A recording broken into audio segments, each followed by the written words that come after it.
కుటుంబానికి దూరంగా ఉండలేకనే team India head coach పదవిపై ఆసక్తి చూపలేదని మాజీ డాషింగ్ ఓపెనర్ వీరేంద్ర సెహ్వాగ్ అన్నాడు.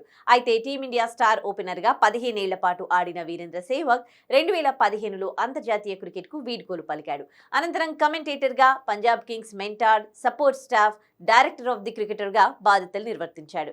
2018 వరకు ఆ పదవిలో కొనసాగిన సెహ్వాగ్ 2017లో టీమిండియా హెడ్ కోచ్ పదవికి దరఖాస్తు చేసుకున్నాడు. కానీ అప్పటి క్రికెట్ అడ్వైజరీ కమిటీ రవిశాస్త్రిని హెడ్ కోచ్ గా నియమించింది. ఆ తర్వాత మళ్లీ సెహ్వాగ్ టీమిండియా హెడ్ కోచ్ పదవికి దరఖాస్తు చేసుకోలేదు.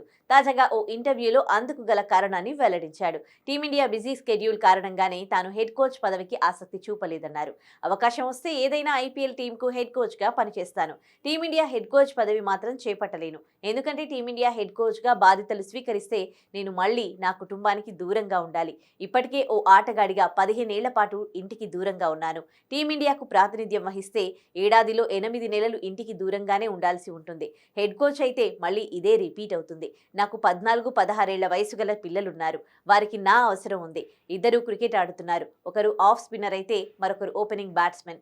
వారికి నేను ట్రైనింగ్ ఇవ్వాల్సిందే.